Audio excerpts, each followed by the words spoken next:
شریف کو اپنے زبانوں پر اس طرح لے آئیں کہ جب بھی آپ کے کانوں پر میرے اور آپ کے آقا کا نام آئے تو آپ کی زبان میں ساختہ بول اٹھے صلاۃ والسلام صلی اللہ علیہ محمد صلی اللہ تعالیٰ علیہ وآلہ وسلم. یہ دو درود شریف ہیں، ان کو اپنی زبان کا ورد بنا لیں کہ جب بھی آپ کی زبان کھلے تو اور کچھ نہیں بس درود شریف ہے کہ آپ کے کانوں تک حضور علیہ السلام کا نام نامی اس میں گرامی آئے تو آپ کی زبان سے درود و سلام. حصول برکت کے لیے پڑھ لیجیے اللہم صلی علی سیدنا محمد وعلی الجود والکرم وآلہ واصحابہ وذریتہ وآل بیتہ اجمعین. الصلاۃ والسلام علیک یا رسول اللہ وعلی آلک واصحابک یا سیدی یا حبیب اللہ.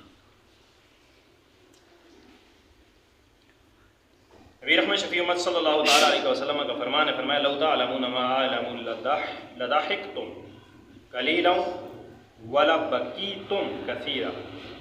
فرمایا اگر تم وہ جان لیتے جو میں جانتا ہوں، حضور فرماتے ہیں اگر تم وہ جان لیتے جو میں جانتا ہوں تو تم کم ہنستے اور زیادہ روتے. جو میں جانتا ہوں وہ تم جان لیتے تو پھر کم ہنستے زیادہ روتے.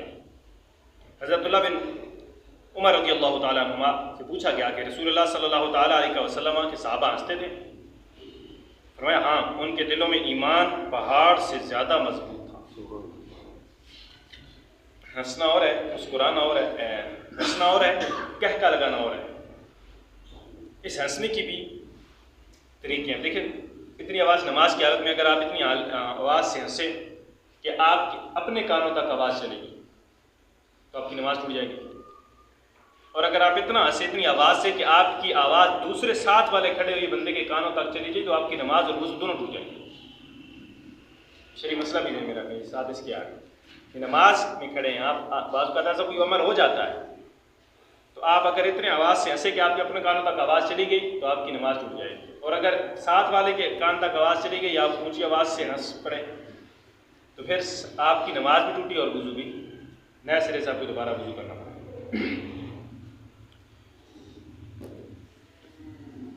مفتی احمد جارخانی میں اس حدیث کے تحت فرماتے ہیں،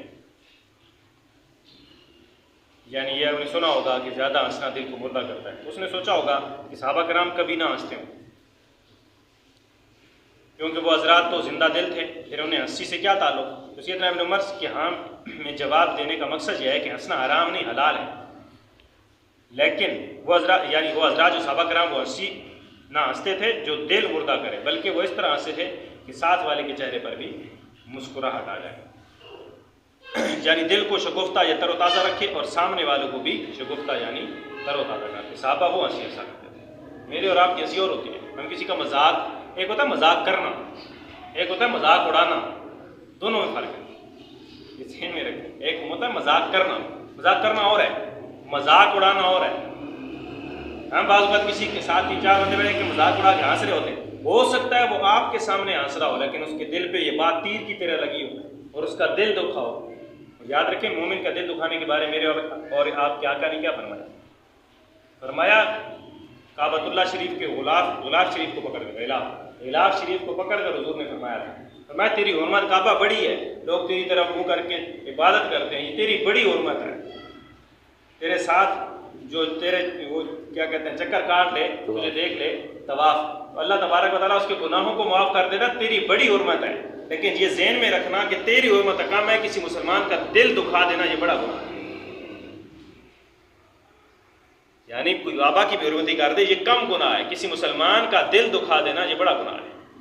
لیکن میرے اور آپ کی مجلسوں میں، محفلوں میں ہم دوستوں کے ساتھ بیٹھتے ہیں، یاروں کے ساتھ بیٹھتے ہیں تو ہماری اکثر ایسا ہی ہوتا ہے کہ کسی نہ کسی کا مذاق اٹھ رہا ہوتا ہے. اللہ ہم سب کو اس گناہ سے بھی محفوظ رکھے. امیر المومنین فاروق اعظم فرماتے تھے کہ جو زیادہ ہنستا ہے اس کا رعب کم ہو جاتا ہے، اور جو مذاق یعنی مسخری کرتا ہے لوگوں کی نظروں سے گر جاتا ہے. اور کسی کا کام کو کثرت یعنی کسی کام کو کثرت سے یعنی زیادہ جو کرتا ہے وہ اسی کے حوالے سے پہچانا جاتا ہے. تو جو زیادہ بولتا ہے وہ زیادہ غلطیاں کرتا ہے، اور جس کی غلطیاں زیادہ ہوں گی اس کے اندر حیا کم ہو جاتی ہے، اور جس کے اندر حیا کم ہو جاتی ہے اس کی پرہیزگاری کم ہو جاتی ہے، اور جس کی پرہیزگاری کم ہو جائے اس کا دل مردہ ہو جاتا ہے. ایک بات یہ فرمان دوبارہ سنیں، آپ نے فرمایا جو زیادہ جو کوئی بھی کام کرتا ہے اس کی وجہ سے پہچانا جاتا ہے.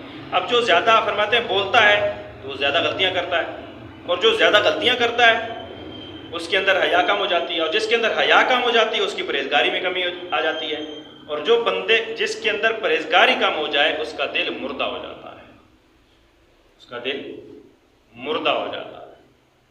حضرت وہب بن ورد رحمۃ اللہ تعالیٰ نے عید الفطر کے دن کچھ لوگوں کو ہنستے ہوئے دیکھا، ارشاد فرمایا اگر ان لوگوں کی مغفرت ہو گئی ہے تو کیا یہ شکر کرنے والوں کا کام ہے، اور اگر ان کی بخشش نہیں ہوئی تو کیا یہ خائفین یعنی رونے والوں کا، یہ اللہ سے ڈرنے والوں کا انداز ہے کہ اگر مغفرت ہو گئی تو پھر بھی ہنسنا نہیں بنتا، اور اگر مغفرت نہیں ہوئی تو پھر اللہ سے ڈرنے والوں کا انداز ہے کہ آپ ہنس رہے ہو۔ اللہ اکبر کبیرہ، یہ اللہ والوں کا انداز ہے۔ یہ روایت غفلت والی ہنسی کے متعلق ہوگی، ورنہ عید پر خوشی کا اظہار کرنا ضروری ہے، یعنی غفلت کی وجہ سے ہمارا ہنسنا، اور یاد رکھیں حضور مسکرایا کرتے تھے، تبسم کیا کرتے تھے، حضور فرماتے تھے ہنسنا مسکرانا مسلمان کی طرف سے ہے، اور جو کہکا لگانے ہا ہا کر کے ہنسنا یہ شیطان کی طرف سے ہے۔ حضور پوری زندگی میں کہکا مار کے نہیں ہنسے، اونچی آواز سے میرے اور آپ کے آقا کی آواز اتنی نہیں ہوئی کہ لوگ اس کو واجب سمجھے، حضور ہمیشہ مسکراتے تھے۔ ابن صحابی حضرت اللہ ابن عباس رضی اللہ تعالیٰ عنہ سے پوچھا گیا کہ خائفین یعنی اللہ سے ڈرنے والے کون ہیں، تو فرمایا ان کے دل خوف خدا سے زخمی ہیں، دل زخمی ہیں، جو اللہ سے ڈرتے ہیں ان کے دل زخمی ہیں، ظاہری زخم اور ہے، اور ان کی آنکھیں روتی ہیں، ہر وقت روتی رہتی ہیں۔ وہ کہتے ہیں ہم کیسے خوشی کریں جب کہ موت ہمارے پیچھے ہے، خوشی کس بات کی کریں کہ موت ہمارے پیچھے ہے اور قبر ہمارے سامنے ہے، اور